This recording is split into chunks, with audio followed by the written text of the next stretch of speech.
Muy buenas noches, tengan todos ustedes. Soy el doctor Eduardo Antonio Lara Pérez. A nombre de la Fraternidad Médica por la Salud, Médicos Unidos por México y el Colegio de Médicos del Estado de Veracruz, les doy la más cordial bienvenida este miércoles 4 de febrero del año 2026. El día de hoy vamos a tener un tema desconocido para muchos de nosotros, pero que reviste una gran importancia y por eso es importante lo que nos va a presentar hoy la doctora Yasmín Salgado Villaseñor y lleva por título, para este trabalenguas, voy a tratar de decirlo bien, se llama Palatoscopía forense y la importancia de la historia clínica en la práctica dental. La doctora Yasmín es licenciada en estomatología, hizo su tesis precisamente en queilopalatoscopía forense, tiene diplomados en ortodonto pediatra y urgencias médicas y medicina interna del odontólogo. También ha llevado varios cursos, perdón, de reanimación cardiopulmonar, de primeros auxilios, seguridad del paciente y prevención del conflicto en la atención odontológica. También ha participado en encuentros, en un curso de guía de la intervención de un perito dental y estomatológico. Ha apoyado en clases a la Universidad Justo Sierra en odontología preventiva y odontología forense y tiene un consultorio de trabajo particular donde atiende a los pacientes. Es un gusto para mí recibir a la doctora Yasmín Salgado y pues les cedo los micrófonos para que le escuchemos con mucha atención. ¿Qué tal? Muy bonita noche. Muchas gracias por esta presentación. Soy la doctora Jazmín Salgado Villaseñor, estomatóloga, y sí, me titulé mediante un estudio en esta tesis que están ahorita viendo en palatoscopía forense. Sí, parece trabalenguas, pero es el estudio de las huellas palatinas y las huellas labiales en las personas. En este caso fue por la identificación de lo que es una familia, precisamente me hicieron el favor de apoyarme una familia veracruzana, 3 generaciones en una familia veracruzana que pude analizar las huellas palatinas y labiales de estas generaciones con un tema muy interesante en lo que es la forense. Voy a comentar qué es forense. Generalmente creemos que el área forense se maneja básicamente en solo personas fallecidas. Y no, lo que es la forense abarca básicamente todo lo que viene siendo en situaciones controvertidas y controversiales. He ahí que se me ha dado la oportunidad de ser perito. ¿Y que es un perito? Somos personas que nos enfocamos en algunas oportunidades a poder averiguar cómo estuvo en este caso una praxis o una práctica en odontología o estomatología. ¿Qué es la estomatología? Pues somos dentistas que estamos con una formación un poco más enfocada a saber ¿cómo puede que un órgano dentario esté afectando a nuestra salud? ¿Qué riesgos, qué situaciones se pueden derivar de que una pieza dentaria, un órgano dentario, se encuentre afectado, se encuentre con caries? ¿Por qué? Porque la caries en realidad no es algo sano, es una enfermedad. Y esto, pues, dependiendo del grado de enfermedad de un órgano dentario, comúnmente llamados dientes, es que se va precisamente formando otras situaciones en nuestro cuerpo, causando algunas enfermedades.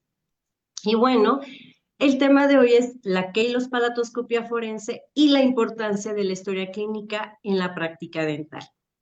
Seguimos con la siguiente. Muchas gracias. Como les comentaba, la queiloscopía, que es parte de este trabalenguas, la queilopalatoscopía, es el estudio de las huellas labiales. Cuando yo conocí al que fue mi asesor de tesis, me gustó muchísimo esta parte de identificar a las personas, pero vivas, los registros que tenemos en nuestra boca. Reverte comentaba que era la caja negra del organismo, lo que es la cavidad oral, que tiene un mundo de información y con el tiempo nos hemos dado cuenta de muchas más situaciones que no conocíamos, como por ejemplo el hecho de que está íntimamente relacionado las enfermedades cardíacas, reumáticas, el Alzheimer, el Parkinson, demencia senil por la ausencia de dientes o enfermedad de tener caries. Entonces, todo esto, toda esta información que nos puede dar la cavidad oral y cómo se ha demostrado actualmente o se ha descubierto que si un órgano dentario está enfermo, podemos estar enfermos de muchas otras situaciones. Y en ese tiempo la queiloscopía me llamó mucho la atención porque así como tenemos huellas en nuestros dedos, pues los tenemos en nuestros labios, que son únicas, son irrepetibles. Absolutamente nadie más tiene el mismo registro de huellas labiales. El labio es muy sensible y estas huellas sí pueden variar con el tiempo. Sí puede variar también con una situación de algún accidente, dejar cicatrices. Sin embargo, nosotros como estomatólogos y con las nuevas formas en las normas oficiales de salud que nos piden que tengamos un archivo médico adecuado, podemos fotografiar los labios como estos labios que estamos viendo. Y vamos viendo estas huellas, podemos ver la cara que tienen los pacientes para poder apoyar a un forense a la identificación de personas. Y me llamó mucho la atención y quise estudiarlas en una familia. Y en las siguientes diapositivas vamos a ver cómo en una misma familia hay una identidad, hay una personalidad, es única, aunque conservan ciertos rasgos y se vuelven a transmitir de generación en generación, siempre hay una autenticidad, es única y repetible. Desafortunadamente, sí, no son absolutamente perennes si no sufren un daño. La que sigue, por favor. Aquí podemos ver cómo podemos analizar precisamente los labios. Vemos cómo está lo que es el filtrum, cómo viene siendo toda su forma, sus comisuras.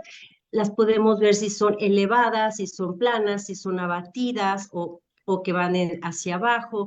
Vemos cómo se van formando estas huellas, inclusive la musculatura, cómo puede ser suave, cómo puede ser fuerte, cómo puede ser una persona que está forzando el cerrar sus labios, si tiene algún aparato ortopédico, ortodóntico, o simple y sencillamente tiene más protruidos o hacia el frente o proyectados sus órganos dentarios, que provoca que precisamente la apertura o el cerrar sus labios sea un poquito más, más notorio, sea más, los luces se ven como más usados.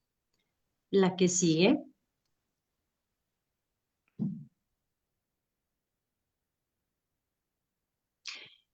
Lo que les comentaba hace rato, todas estas personitas, todos son precisamente las personas que yo estudié, excepto el de en medio. Todos son la misma familia. Las dos fotografías de la parte superior, inclusive, uno es un varón y la que está del lado derecho de la pantalla, digamos, son labios femeninos. Aquí podemos ver similitudes, vemos las comisuras que también tienen similitudes. Inferior están dos sobrinos y en medio está otro sobrino. Las fotografías de alrededor tienen más de 30, 25 años que fueron tomadas precisamente para esa tesis. Y vemos la identidad, aun cuando son hermanos, en las dos fotografías superiores, tienen similitudes, pero tienen diferencias. Y es ahí donde precisamente, donde uno puede ver en situaciones controvertidas, en una servilleta pintada, por ejemplo, los labios, una huella en un vaso, y donde los forenses se ponen a averiguar a quién pertenece esa huella, que puede estar en una escena de crimen, en una escena controvertida, y en donde se puede averiguar la identidad de la persona. Como les digo, es variable desafortunadamente, pero es muy interesante ver el tipo de huellas, porque aunque se ven de repente que cruzan de labio a lado, no todas las huellas son completas, algunas son incompletas, otras tienen formas de X, otras tienen formas de cruz, otras son rectas, son caprichosas las formas que cada persona va teniendo. Y podemos ver cómo, a pesar de que hay diferencia en lo que viene siendo la quiloscopía de las 5 personas, tiene cierto patrón de cualquier forma. De alguna manera se nota cierto gen en donde precisamente la odontología se va uniendo un poquito con lo que es la genética y vemos esta maravilla de lo que viene siendo pues la odontología forense mediante la quiroscopía. La que sigue, por favor. La palatoscopía. Bueno, pues es precisamente el estudio de las huellas palatinas. Como podemos ver en este paladar, además de ver nuestros órganos dentarios que nos pueden ayudar a identificar una mordida impresa en alguna Pero superficie, hermoso. como una manzana, Para como acá. alguna parte del cuerpo en donde se hayan impreso. Aquí tenemos este rafé medio, así se llama la zona donde tenemos esta parte que pareciera hundida, que se muestra hundida atrás de lo que son las arrugas palatinas, estas huellas que también son total y absolutamente únicas. No hay un solo individuo que comparta el mismo patrón. Y aquí es donde a mí me llamó mucho la atención, porque los registros que teníamos anteriormente a esta tesis venían siendo de España, de Estados Unidos, que vinieron estudios. Correa dejó muchísimos registros precisamente de las arrugas palatinas, pero en esta familia yo encontré patrones diferentes, puntilleos diferentes que asemejaban como que fueran a ser una forma, pero que marcaban una diferente en otros individuos de la misma familia. Como les digo, es una información maravillosa. Escuchaba yo en una ponencia en una maestra de servicios forenses en México el sábado que ella jamás ha hecho una identificación mediante las arrugas palatinas. Antes de comenzar la plática platicábamos el hecho de qué tan factible es hacer esta identificación. En cadáveres que ya pasaron más de 7 días, no es posible tener una identificación mediante las arrugas, ya que estas arrugas, estas huellas son de forma mucosa, no son óseas, no nos dan la oportunidad de que sean perennes y que se mantengan en un cuerpo ya fallecido por más de 7 días. Pero si tienen menos de 7 días, es posible todavía ver un poco de lo que son arrugas palatinas. Pero a mí lo que más me gustó de esta fotografía fue este rafé medio, que es la parte, esta línea que está hundida. Llama tanto la atención que sería interesante ver con fotografías actuales o estudios radiográficos, inclusive una tomografía, qué tan adentro, qué tan secuestrado pudiera estar esta mucosa entre los procesos de unión del paladar, como para que hubiera un mal sellado en este rafé medio y entonces sí, en una persona que haya fallecido y que tenga más de 7 días, haya una huella ósea. Aquí precisamente con la palatoscopía sí se podría identificar a una persona que haya nacido con lo que viene siendo un paladar hendido. Claro que se podría analizar. ¿Por qué? Porque el paladar hendido tiene una huella ósea que para que se pueda hacer funcionar el paladar, si hay una comunicación a las fosas nasales, pues tiene que entrar un especialista en cirugía maxilofacial para poder cerrar este proceso y que sea funcional la cavidad oral, no tenga asfixia el paciente, pueda comer adecuadamente. Y ahí es donde la palatoscopía nos puede dar esa información de que sí hay una forma de identificar cómo era ese paladar hendido, cómo quedó la cicatriz, si es bilateral, si es unilateral. Entonces, también pudiera ser en lo que viene siendo la queloscopía que vimos anteriormente, un labio que anteriormente se le llamaba labio leporino, que ahora le llamamos más un labio, ¿cómo se llama? Labio paladar hendido, un labio hendido. Queda al momento de hacer una sutura para los labios, pues queda una huella y es una manera que no se, una huella que no se va a perder en la mucosa. ¿Por qué? Porque ha sido mediante una cicatrización. Entonces, estas huellas que nos dejan, esta información que nos deja, obviamente nos puede ayudar a dar la identificación a una persona. Además de lo que son los órganos dentarios, pues la exposición que tiene. Pero para que este paladar pudiera ser destruido en vida, tendría que haber un traumatismo, una afección muy grande, pero primero tendríamos que destruir los órganos dentarios. Entonces, es una huella hermosa, única y repetible que ni siquiera los gemelos unigocigóticos o que se les llaman de la misma bolsa, tienen jamás ni los labios ni el paladar, mucho menos el paladar. Y por eso es que se le llaman que son perennes, porque se permanecen durante toda la etapa de la vida. Inclusive en tratamientos con lo que viene siendo implantes o protésicos, pudiera llegar a modificarse, pero de una forma mínima.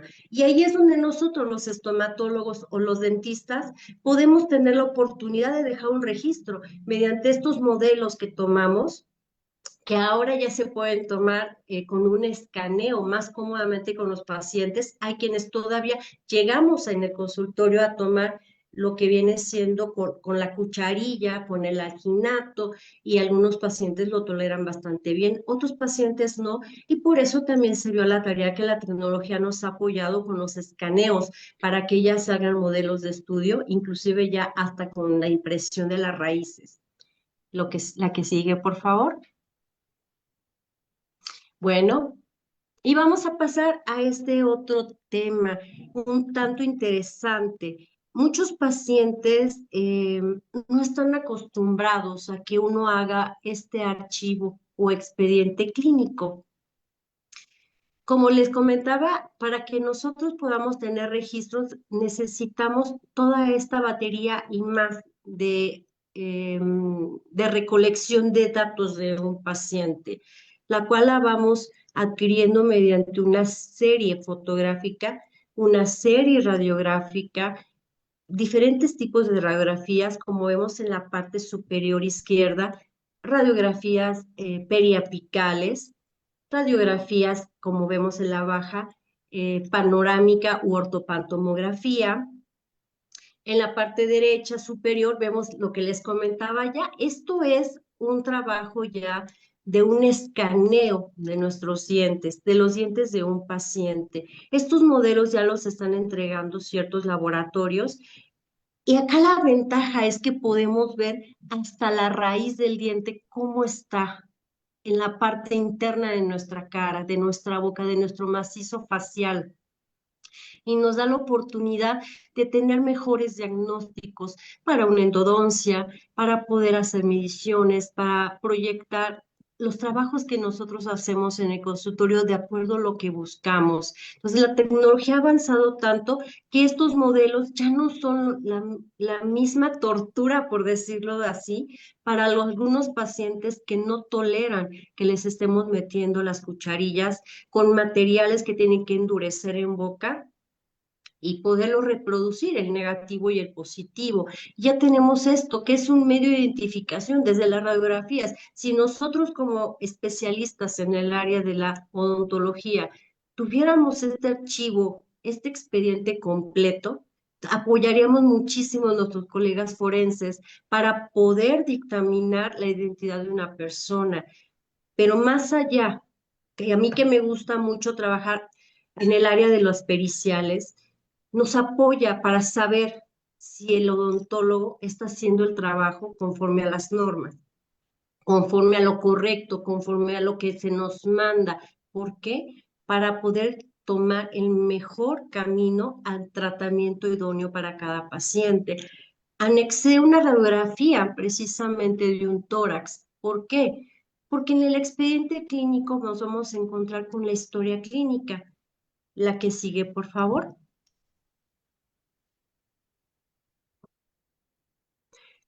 Entre el expediente clínico tenemos que tener un consentimiento informado.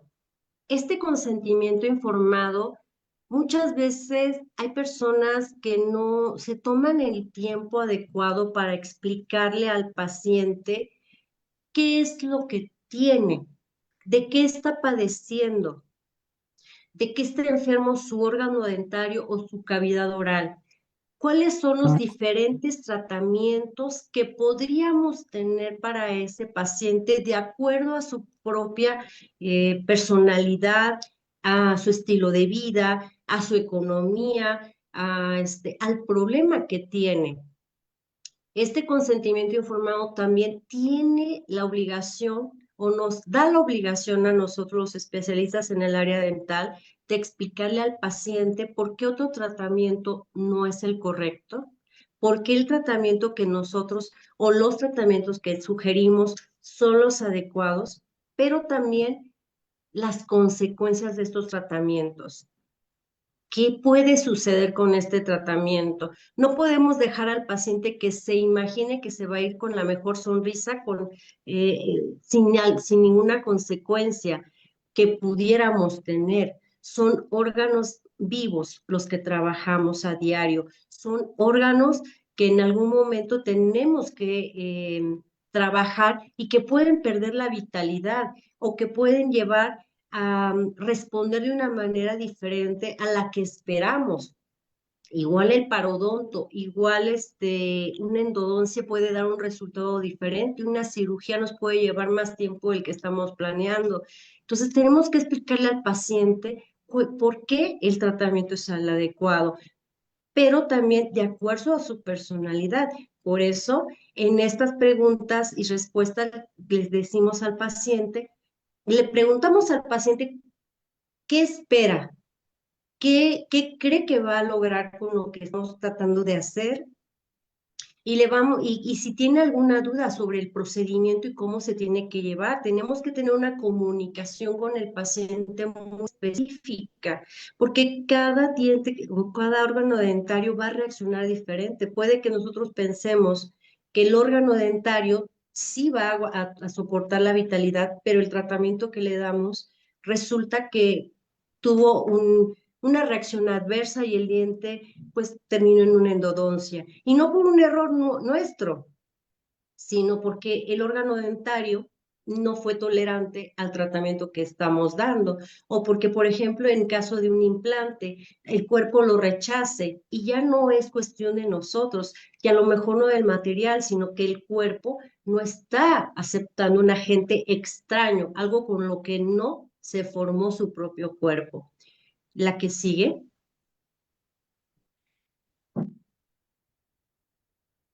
Nos regresamos, continuamos con las que siguen, nos fuimos para atrás, por favor. Gracias. Bueno, y aquí está la historia clínica.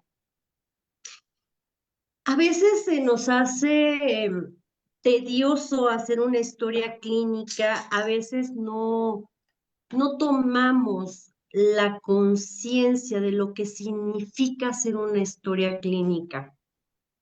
A veces nos saltamos lo que es tomar signos y síntomas y no sabemos en qué estado de salud está nuestro paciente. Por eso es sumamente importante y yo ya no la titulé historia clínica dental, porque no puede ser solo dental.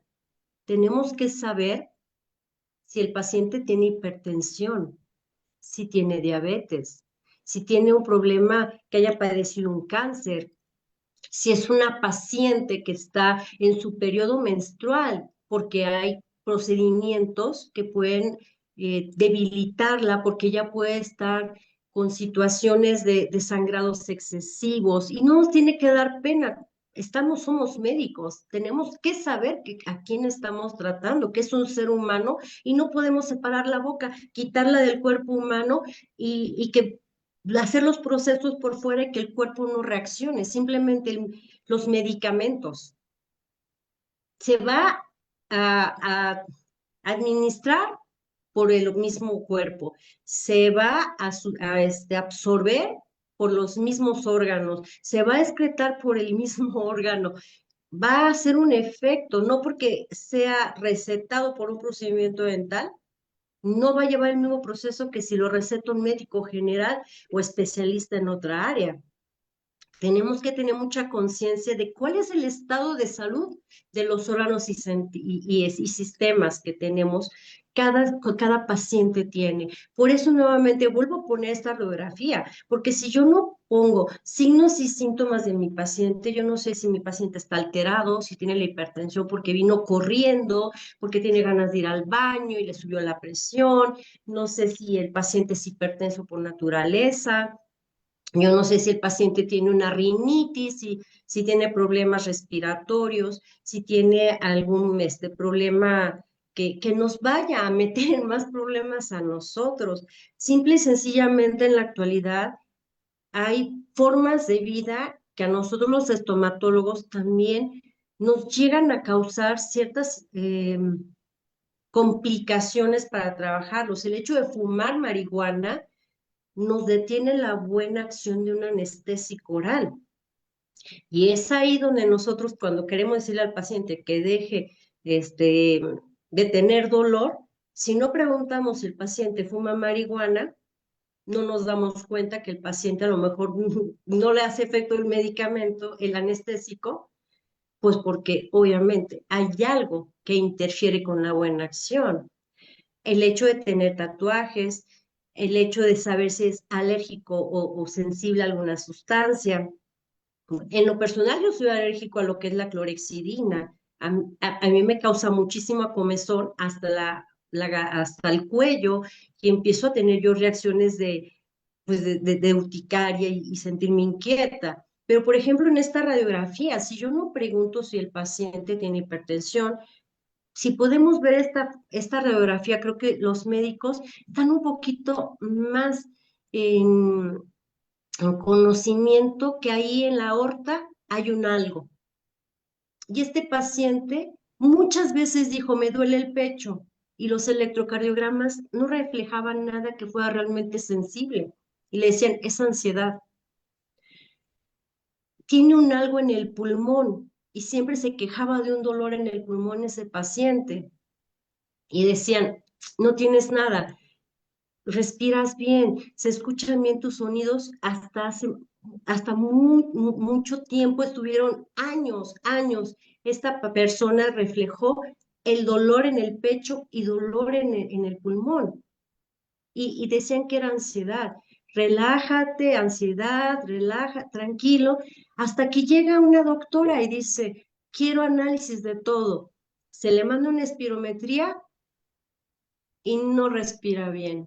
La espirometría ya mandaron a ese paciente a neumología y ya vieron que tiene un algo en la aorta que no es tan significativo y que no creían que tenía algo porque es un deportista que hace muchísimo ejercicio y de alguna manera compensó ese detalle. Pero si yo le meto medicamentos que afecte esas situaciones o simplemente le meto un dique de hule que es un plástico para poder aislar un órgano dentario, poderlo trabajar sin que haya contaminación, lo puedo hacer que se ahogue ese paciente. Entonces, son pequeños detalles que son significativos para poder tratar a un paciente. Por eso es importante preguntar signos, ver los signos y síntomas de mi paciente, ver los antecedentes no patológicos, los hereditarios, todos los antecedentes de familia, todas las enfermedades que tienen la familia. Sabemos que hay enfermedades que padecen,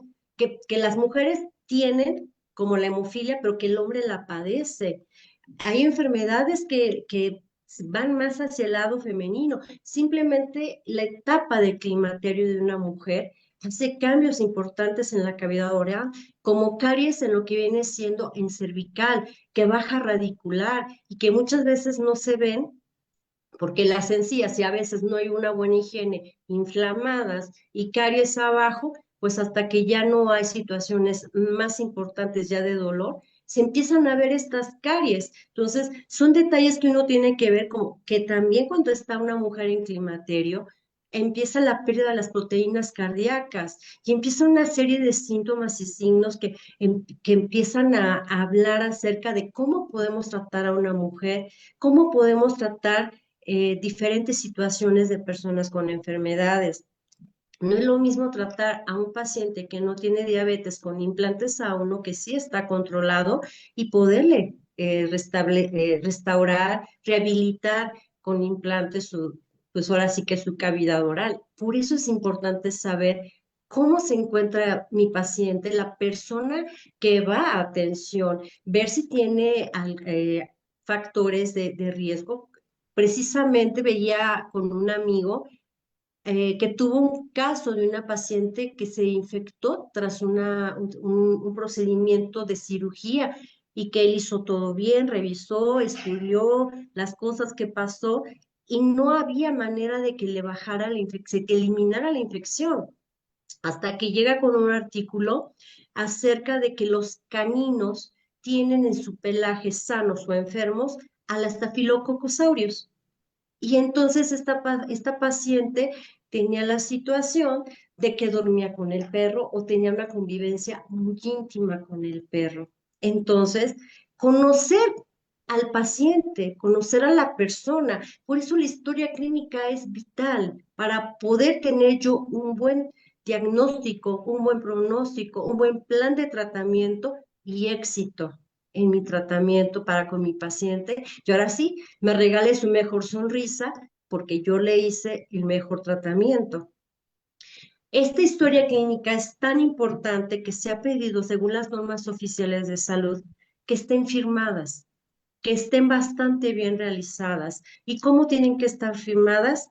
Al final de la hoja donde dice firma y las hojas que no digan firma en la parte inferior, que vaya al calce, pero que todas y cada una de las hojas vayan firmadas por protección del paciente y por protección de nosotros, para evitar precisamente un conflicto con ellos, para evitar que nos quiten hojas, deberían ser numeradas para que evitar que nos quiten esas hojas importantes y nos quieran hacer pues un daño a las personas que tratamos de hacer lo mejor o buscamos, no digo que nunca uno se haya equivocado, pero al final de cuentas pues también hay pacientitos que pueden causarnos alguna agrura, por decirlo así, o alguna gastritis, ¿no? Entonces, se tiene que firmar al calce las que no tengan la parte inferior, firma del paciente con fecha para que también no haya manera de que se ponga algo diferente o que no digan que no, esa información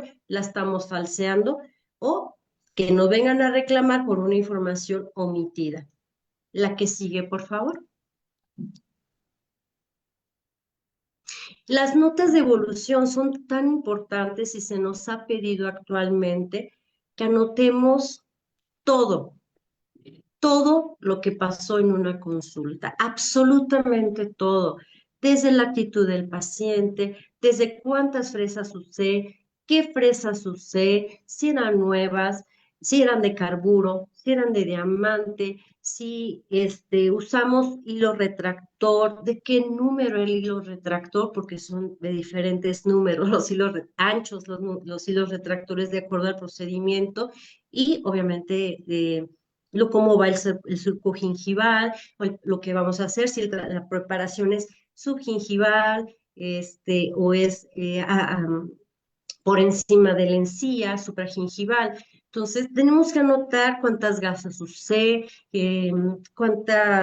todo lo que hayamos hecho, cada procedimiento. Y al final, poner el costo del tratamiento, cuánto pagó el paciente, cuánto queda adeudando y la firma del paciente. porque después de todo eso, yo podría poner lo que yo quiera. Pero si está la firma del paciente y no hay nada después de la firma del paciente y la del médico tratante, no hay manera que digan que las cosas no se hicieron de tal manera. Es muy importante que esta nota de evolución diga todo y de ser posible que se tenga un testigo que nos pueda afirmar de que sí, eso fue lo que pasó. Inclusive, si el paciente se ausenta de la cita, que no llega, que nos deja plantados, nos pasa muy seguido a los estomatólogos, a los dentistas, pues anotará una nota de evolución que diga el paciente no llegó, se le citó a tal hora, que firme un testigo y el médico.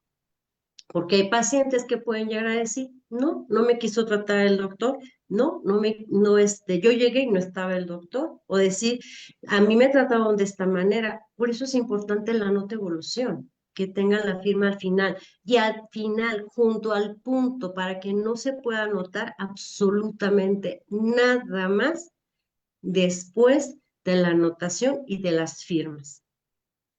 La que sigue, por favor. Y bueno, la historia clínica nos permite conocer a quién estamos tratando, como ya lo dije. Muchas personas llegan sin tener el conocimiento, sobre todo en el área dental, de que un órgano dentario no se debe de retirar, que está íntimamente comunicado con el cerebro, que puede dar otras situaciones de enfermedades si uno los pierde, si se carían, que no es sano, que no es normal que un niño tenga caries. La caries es una enfermedad y como enfermedad se debe de tratar y no nada más por nosotros los estomatólogos. Sería muy adecuado que también el área médica en general, lo primero que hace un médico, creo que no me van a dejar mentir, es abra la boca, saque la lengua y revisan la orofaringe, pero no revisan a conciencia muchos, no todos, los órganos dentarios. No analizan cómo están, si tienen caries, si las encías están inflamadas, si están sangrantes, si tienen sarro, y no nos lo refieren para que nosotros podamos limpiar el área por donde comienza pues la alimentación, la digestión, y asimismo pues puedan comer, no puedan perder los dientes y les comenten a sus pacientes por qué es importante acudir con nosotros. Siempre va a ser mucho más fácil hacer puras limpiezas, citar a los pacientes cada 6 meses, cada 3 meses y evitar la caries. ¿Por qué no erradicar la caries como queremos erradicar la sífilis que estábamos mencionando del tema anterior? ¿Por qué no erradicar la caries como queremos, como se ha evitado que haya poliomielitis? ¿Por qué no erradicar la caries como queremos evitar enfermarnos de COVID, de influenza?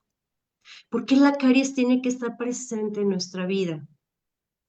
¿Por qué todos hemos tenido que pasar por caries? ¿Por qué de normalizarla? Es una enfermedad.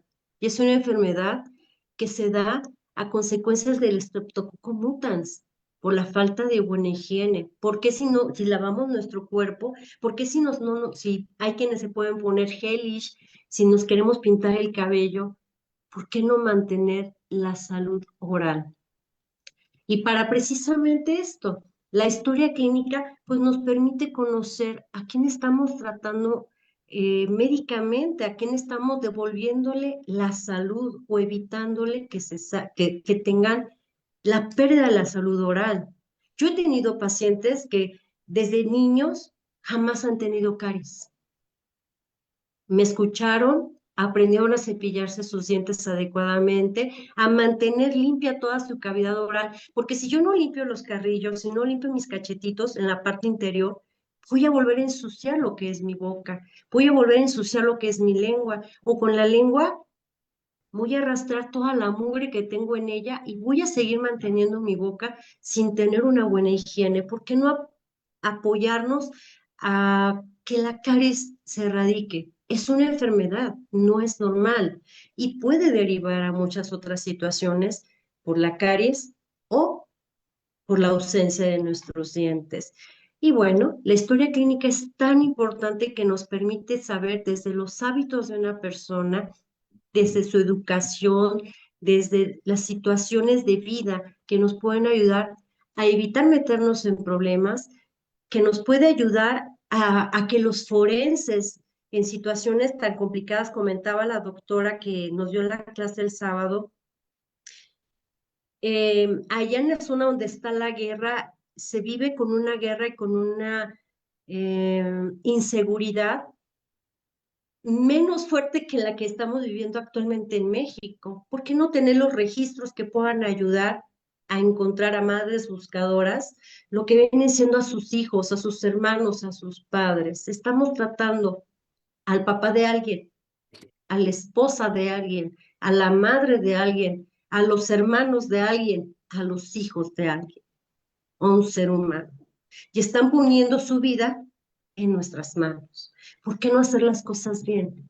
¿Por qué no usar esta herramienta para elegir el mejor tratamiento para nuestros pacientes? La que sigue, por favor. Y bueno, primio nocere, lo primero es no hacer daño.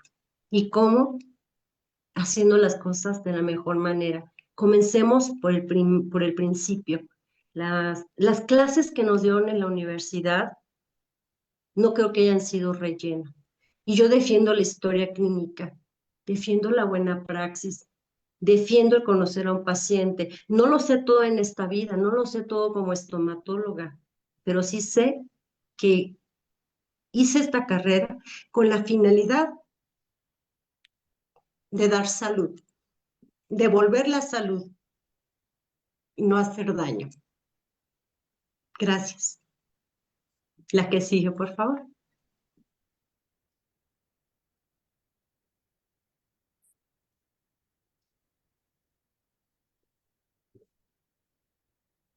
Pues eso es todo. Les agradezco muchísimo la atención y por acá estamos. Espero que no se haya ido demasiado largo, demasiado rápido. ¿Alguna pregunta, algún comentario? Aquí estamos. Muy bien, bueno, pues ha sido una excelente plática y le cedo la palabra al maestro Loredo. Pues muy bien, doctora. Felicidades porque nos ha puesto a pensar en el cuidado que debemos de tener con la boca, con la cavidad bucal, las piezas dentarias y todo lo que conlleva la vigilancia de esta estructura para evitar los problemas gastrointestinales o respiratorios. Como dijo usted, hay que hacer la historia clínica y ver qué es lo que tiene. Si tiene un problema respiratorio, qué repercusión está teniendo en la pieza dentaria o en la cavidad bucal porque no respira bien, o si tiene reflujo, qué está ocasionando en las encías. En fin, todo eso hay que estarlo cuidando y estarlo revisando. Así como revisamos a los niños, depende de la edad, pero digamos, ya después del segundo año, cada 6 meses, buscar cuidadosamente eso. Ahora, a ustedes cuando llega un niño con caries severas, que puede tener pérdida de piezas dentarias y que puede tener lesiones en las encías, ¿no piensan en que pueda ser víctima de alguna de modalidad de maltrato que es abuso físico? De hecho, es un maltrato infantil. Lo que viene siendo la caries cuando ya llega lo que es la dentina, que es la segunda capa del órgano dentario, por lo cual la Organización Mundial de la Salud hizo el referente de que no son solamente estructuras minerales, sino son órganos vivos, porque lo que es la dentina está formada por células vivas, por dentinoblastos. Cuando un órgano dentario sufre una agresión, empieza a formarse lo que es la dentina de reparación, cambia la coloración, cambia la formación de la dentina para proteger la pulpa dentaria. La pulpa dentaria está formada por una arteria, una vena y un nervio o nervios, lo cual le da la sensibilidad, la nutrición. Y en el momento que hay una caries, obviamente hay una sensibilidad cuando empieza a tocar lo que ya es la dentina. Empieza por los alimentos, por sentirse ese dolor. Y obviamente un dolor dental de verdad es imposible, es indescriptible un dolor dental. Entonces, es un maltrato infantil. No podemos permitir que nuestros niños estén padeciendo esto, además de que está la litosis, además de que está la pérdida de la función, no pueden comer bien, empiezan los problemas gástricos precisamente porque el bolo alimenticio, pues se lo están tragando, porque se están comiendo al bicho. Entonces es toda una afección a los menores. Ahí es donde también uno tiene que tener esa conciencia de cómo cuidar a los pequeños y decirle a los padres, no, no es normal tener caries. Y a los pequeños hay que empezar a atenderlos desde que nacen. Desde que nace, por eso los odontopediatras estamos empezando, bueno, yo no soy odontopediatra por maestría, pero tuve muy buenas clases con mi maestro, el doctor Carlos Calva, en su momento me dio odontopediatría y fue muy, muy cuidadoso en hablarnos de la prevención infantil. Y los órganos dentarios se forman desde el vientre materno y están en constante formación hasta la adolescencia, que viene habiendo desde los 6 años hasta los 14 aproximadamente, de acuerdo a la cronología de maduración de cada pequeño, de cada niño, niña, adolescente, están los cambios de la dentición. Entonces, el no tener ese cuidado de cómo están los órganos dentarios en un pequeño ya es un maltrato. Y obviamente, cuando hay fracturas, cuando hay desviaciones de mandíbula, nos puede dar indicativos de maltrato infantil. ¿Por qué? Por los cachetadones que se pueden dar, los golpes al macizo facial, la fractura en lo que viene siendo la rama ascendente de la mandíbula, nos pueden dar datos de este tipo de detalles. Entonces, es un maltrato. Si está catalogado de alguna manera por estudios del ADM, que sí, se debería tomar mucha conciencia porque sí está tomado en cuenta como una posibilidad de maltrato. No, digo, si no permitimos que el pequeño tenga una gripa, ¿por qué permitir ¿cómo se llama? Que tenga pues caries. Y como acaban bien de decir, hay muchas situaciones de etnia y de desconocimiento, pero al final de cuentas, yo defiendo mucho el hecho de que nosotros los estomatólogos, los dentistas y los médicos tenemos la obligación de cuidar a un paciente y darle la información adecuada, de explicarles que no es normal, porque nadie nace sabiendo cómo va a salir un órgano dentario, cómo se llaman nuestras piezas dentarias. Inclusive yo creo que les pregunto a varios médicos, díganme los nombres de los órganos dentarios y no los conocemos. Entonces, nosotros tenemos esa obligación de pedir que tengan el mejor aseo posible para que tengan la mejor salud. Y yo Muy bien. le preguntaba eso porque si tiene caries, puede ser negligencia, una modalidad del maltrato infantil, negligencia. Si tiene fracturas Correcto. o lesiones, maltrato, abuso físico. Entonces ustedes yo creo se deben de poner en contacto con el pediatra o con el médico que atienda a esa familia para ver si es que está existiendo maltrato y hacer entonces el manejo integral de un niño que está siendo víctima de estas modalidades de maltrato infantil. Yo creo que eso Es es, correcto, doctor. Inclusive, también podemos saber si un niño ha sido víctima de abuso sexual en la cavidad oral por vestigios o verrugas del virus del papiloma humano. Sabemos que las verrugas aparecen muchos años después, pero podemos darnos cuenta un estimado de si ha sido también una víctima de abuso infantil sexual. claro, claro. Muy, Muy bien, Y pues tendríamos que tener esa conciencia los odontólogos, los estomatólogos, y no hacernos de la vista gorda, por decirlo así, de una manera pues muy coloquial, ¿no? No hacernos indiferentes, sino nada más con médico, pediatra, no nada más con entre los médicos, sino también con los abogados, también hablarlo con un psicólogo para ver si es necesario, por medio de la conducta que podemos nosotros conocer y pasamos por en pregrado con odontología infantil, lo que vienen son las conductas de Franklin, donde nos puede hablar mucho de la forma que se lleva la dinámica familiar, si los niños tienen problemas psicológicos y poderlos derivar.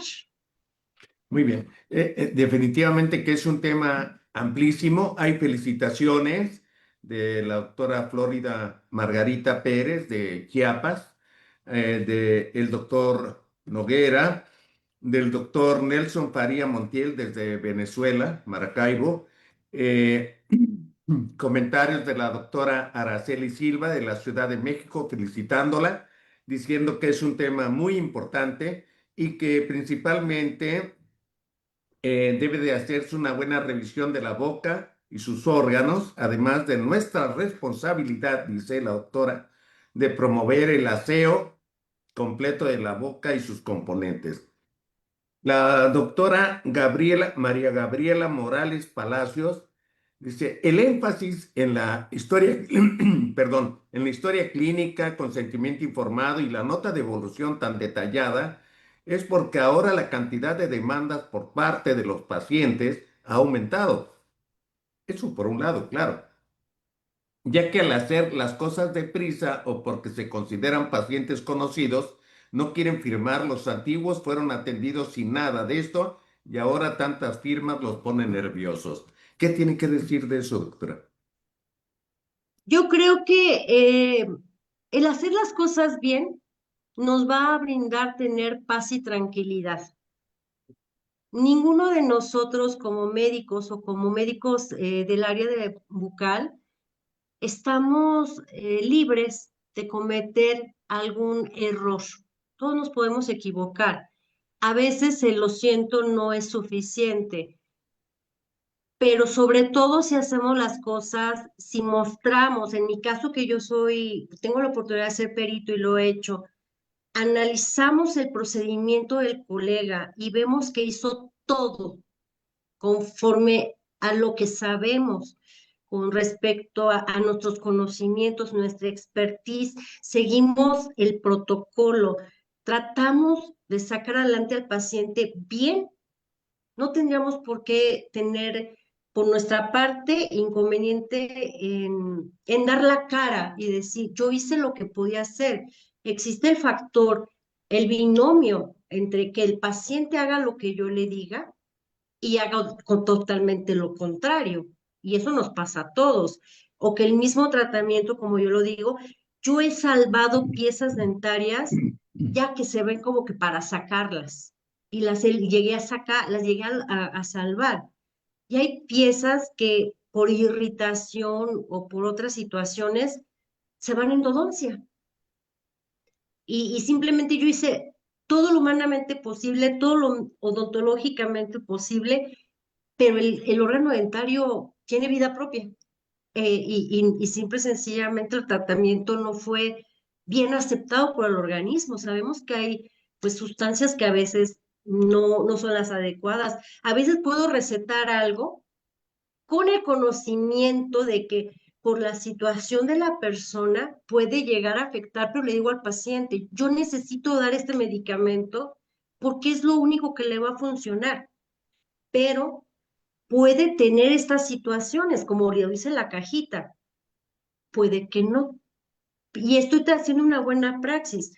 Ahora bien, hay pacientes que sí, quieren abusar de nuestra práctica o creen que porque ya somos médicos, vamos a salvarlos de todas o que vamos a hacer milagros. Entonces, es bien importante que anotemos lo que hicimos, porque simple y sencillamente es nuestra forma de decir, yo lo hice bien, yo hice lo adecuado, hice lo correcto y a mí que me digan lo contrario.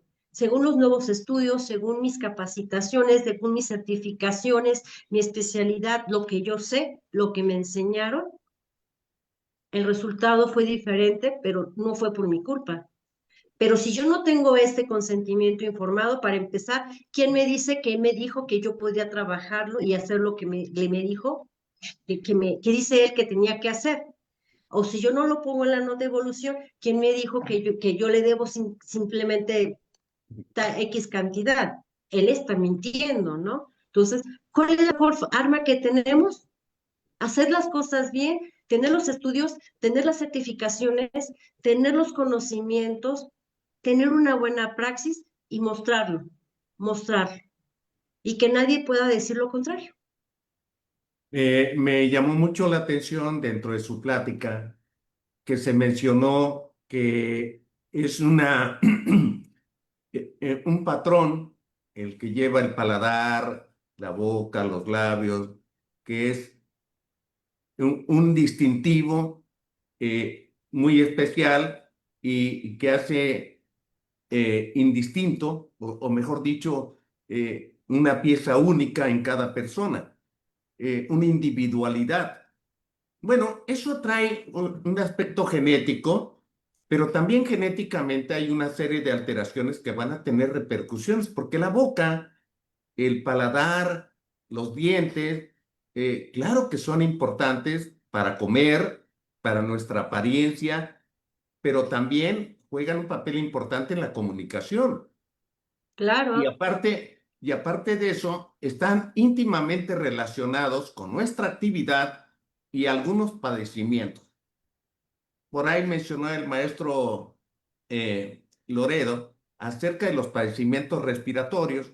Simplemente el que respira por la boca, que tiene rinitis perenne, pero también hay niños que no comen cosas duras, solamente comen cosas muy aguaditas y no mastican.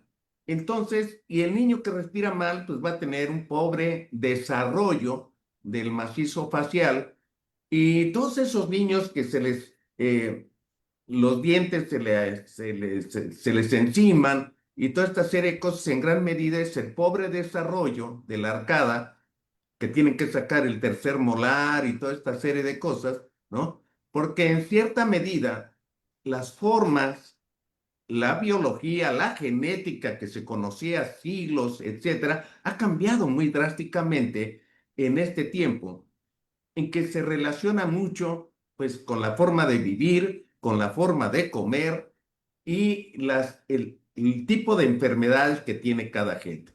Y de ahí pues tiene que ver mucho con la geopolítica y la economía, porque la educación va a depender dónde naces, cuáles son sus costumbres, de qué familia vienes, cuál es su genética, a qué se dedican, qué es lo que te están enseñando, en dónde te desarrollas de tu medio. Y todo tiene que ver con la cavidad oral, con el lenguaje y cómo esos estímulos externos. Y no me he metido para nada con el cambio climático, que desgraciadamente se involucra en todo, pero yo creo que es bastante importante que volteemos la mirada, así como somos acuciosos a hacer una historia clínica en un paciente con un padecimiento infectocontagioso y que necesitamos saber antecedentes, o un paciente con un problema degenerativo, o un paciente que estuvo grave en una terapia intensiva y le salvamos la vida haciendo cosas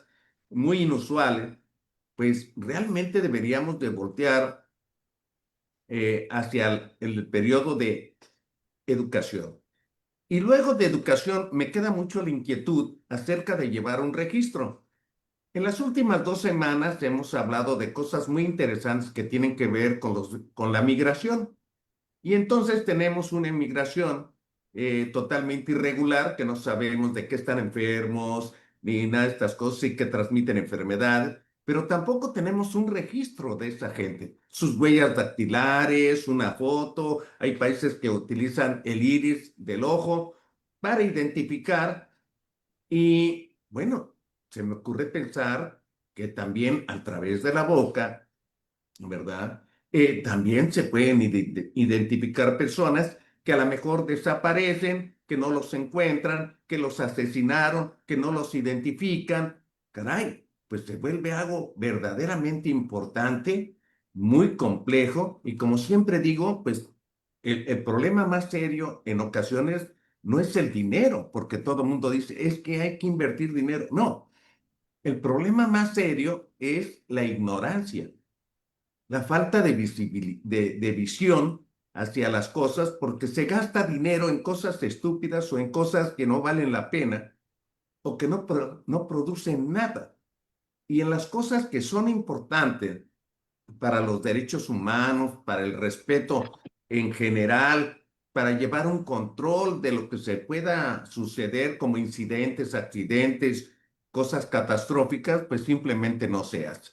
Entonces yo creo que viendo eso desde un punto de vista un poco más panorámico, evolutivo, porque además, pues la arcada, los dientes, las características de los dientes han cambiado en la evolución del ser humano. Y han cambiado pues de acuerdo al medio ambiente y lo que comían. Y luego las costumbres que tenían. Entonces yo me imagino que al paso que vamos, pues posiblemente vayamos a tener menos dientes en las siguientes generaciones o más pequeños, con mandíbulas cada vez más débiles, menos fuertes y pues eso va a cambiar toda nuestra estructura antropológica, en fin, y entonces en la reflexión final, muy personal, yo digo, caray, pues qué importante, necesito saber más, necesito que eso que sé, en la medida que pueda, llevarlo a la práctica porque pues no sirve de nada, es como una plática de café, decir, mira cuánto sé de esto, sí, pero ¿qué es lo que vas a hacer en el día a día?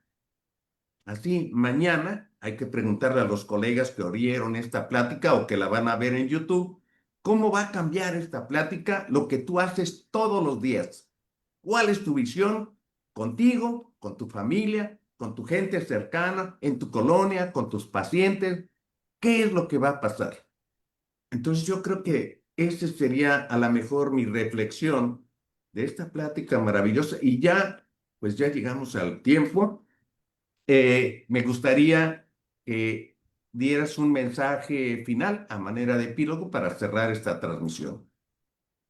Bueno, yo quisiera dejar este mensaje de que sí es muy importante el conocernos, el saber qué tan importante es esto con lo que voy a llegar hasta el final de mis días, este cuerpo, cómo podemos aportar nosotros en el área de la salud para poder transmitir cómo una persona puede tener esta salud y no estar sufriendo situaciones incómodas. El área bucal es sumamente importante, es la parte por la que nos nutrimos, es la parte por la que vivimos, es la parte por la que los que tienen problemas para respirar por la nariz pueden hacerlo por la boca.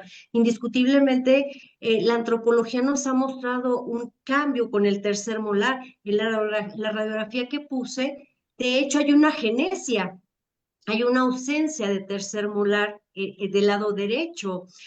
Precisamente en esta evolución que estamos teniendo y que seguiremos teniendo, los órganos dentarios probablemente no van a disminuir, lo que va a disminuir nuestra arcada y vamos a ver la necesidad de eliminar más órganos dentarios si no utilizamos la ortopedia, esta área desde la edad anterior a lo que es la adolescencia, los cambios hormonales para poder hacer el crecimiento de la maxila y de la mandíbula.